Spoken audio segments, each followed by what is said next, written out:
I was going to say good morning, but it's who knows when they're watching this.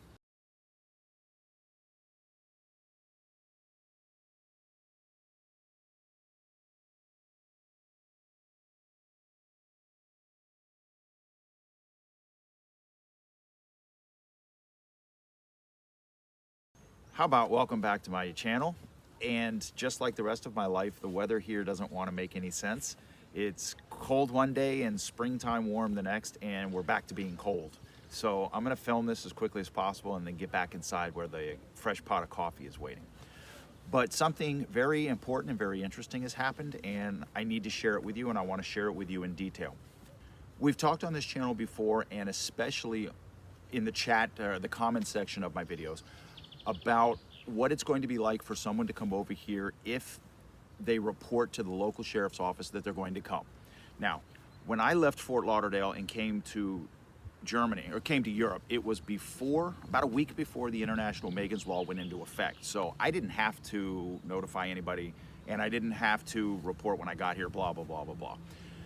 So that wasn't a concern. Well, it was a concern for me because I didn't know how it would work out, but it wasn't a massive concern. Now, I have a very good friend who came here after the International Megan's Law went into effect, and he did not notify the sheriff's office. He simply flew from the United States directly into Paris.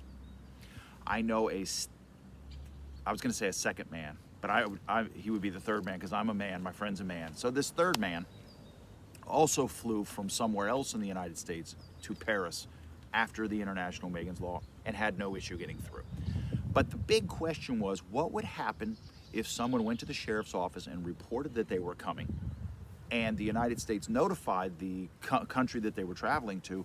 What would that country do in reaction? Because we already know that places like Vietnam and Korea and the Philippines are rejecting the RSOs when the United States notifies that they're on their way. So what was going to happen with Europe? We now know. Fella that I've met, who I spoke with for a few months before he came, decided that he was going to come here as a test run. He was going to come here to celebrate an anniversary with his wife, but also to look for work here. But then he was going to return to the United States to wrap up his business, his personal business there, before returning to Europe permanently. So he went to the sheriff's office exactly 21 days before his departure, and he notified them and said, hey, I'm leaving, and I'm going to be gone for 3 weeks, and I'm going to celebrate with my wife. He did not tell them that he was going to be searching for a job because he just didn't need the extra entanglements. So when he went to the airport where he lived out west, western US, he said that he handed his passport over to the passport control officer as well as his driver's license. The officer opened the passport, compared the pictures in it to his driver's license, compared the basic information, closed the passport, handed both the passport and his driver's license back to him, and wished him a good flight.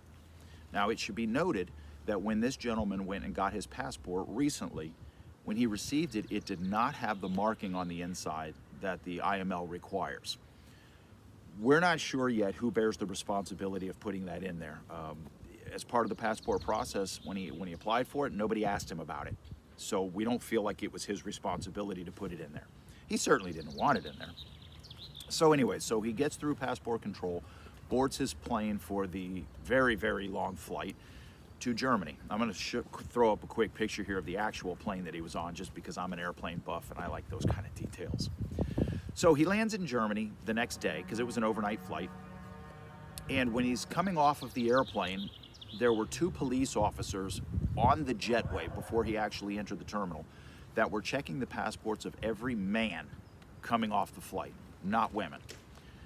When they got to him, they looked at the passport, and then one one said something to the other that he took to mean that this is the guy we're looking for. So they held onto the passport, and they asked him very politely if he would accompany them to a side room, to an interview room, which he did, and he did so with a good attitude because this is something he expected.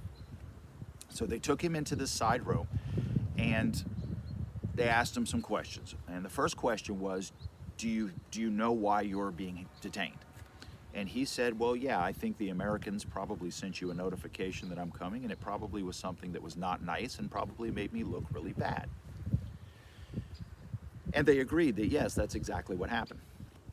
But they said, you know, this is Germany. We do things our own way. And so can you please tell us why you're here? So he told them, I'm here for to celebrate my anniversary with my wife, who will be coming on a later flight, and I'm here to look for a job because things under the RSO laws in the United States make it just virtually impossible to live a normal life. They agreed with him that was the case. Now, they did ask him to show him his travel documents, so he handed over his airplane tickets. He showed them the pictures on his phone of his family, his children, his wife, and said, you know, they really do exist, they really are coming. He showed them the paperwork for the hotel that he's staying in. And one of the things that surprised the officers, and I'm not sure why, was that he had paid for everything already. Tickets were paid for, his hotel was paid for, his train tickets inside of Germany were already paid for, and that seemed to be something they were, I don't know, really interested in. They also asked him when his sex offense occurred. They never asked him a single detail about the offense. They only cared, when did it occur? And he said, well, it was March 2000, so, 20 years ago. And at that, both officers seemed very surprised. 20 years, okay. And he also added that he had done 7 years in prison, so he had finished his prison sentence in 2007. So again, you're talking a stretch of 13 years up until this point. So the officers, the lead officer, the main officer who was doing most of the talking, said then that, all right, I need to go write a report, and I'm going to go talk to my supervisor, and we'll make a decision as to whether or not we're going to let you into Germany. The officer leaves. So our guy stays in the interview room for about 20 minutes, conversing, comfortably with this other officer. And I'd like to mention here that our guy told me that these officers were never anything but professional and courteous. There was never any aggression, there was never any yelling or demeaning talk, nothing like that. They never strip searched him, nothing like that. That it was rather comfortable interview. So 20 minutes later, this main officer, the lead officer, comes back and he says, all right, you're free to go. So our guy asks, well, wait a minute, for clarification, what do you mean I'm free to go? And the officer said, no, you're free to go. Go, you get your luggage, go about your business, enjoy your stay in Germany. And specifically the officer told him, and I think this is a quote, the past is the past and you should be allowed to go on with your life. 20 years ago, we don't care, we're not interested. And that was it. The officer literally escorted him back into the terminal, showed him where to get his luggage. Our guy picked up his luggage, carried it out of the airport, got on a local train, went to the main train station, got out of the main train station and went to his hotel, put his stuff away, and then kind of stood there on the sidewalk like, what the hell happened? I made it. They let me in, knowing darn well what the situation is, knowing darn well that he was a convicted SO. And he said that he walked the streets of Frankfurt the rest of that night, breathing clean, fresh air, and literally he felt like the burden was washed off of him. And so now that is how they deal with things in Europe. Now, granted, again, this is a story specific to Germany, but European law says if somebody's conviction is older than 10 years, it doesn't matter what the conviction was for, they're not interested in it any longer. You are welcome to go on with your life, and that's what Europe believes in. Rehabilitation, people putting their lives back together. Now, I can say that's true for me. I can say that's true for my roommate. I can now say that's true for another person that came over that I know about, but I'm not necessarily close with. And I can say it about this guy. So that's 4 people that I can tell you had no difficulty coming into Europe. And one, this new guy, who specifically told the government he was coming, and again they let him in. So as much as the American dream used to be the thing, I don't think it's the thing anymore. Europe seems to be where freedom is at. It's certainly where they want to respect human rights.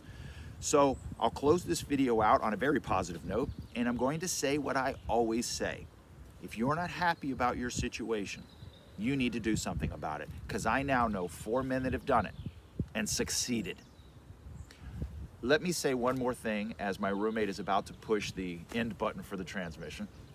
I'd like to say something about my roommate. I want to give him complete props for what he's done, because he took the risk to come over here. And here we are, nod your head, 6 weeks? About 6 weeks? He's been here about 6 weeks. He has an apartment, obviously. He has his work permit. He has his health insurance. He has anything else I can name that I'm not thinking of. He has everything. 6 weeks. He came here on a dare, and darn it, he made it happen. So kudos to him. It really, really, really does my heart joy to see it work. So until the next time, it's on you to do something about your life, whatever that would be. So until next time, I wish you the very best. Cheers.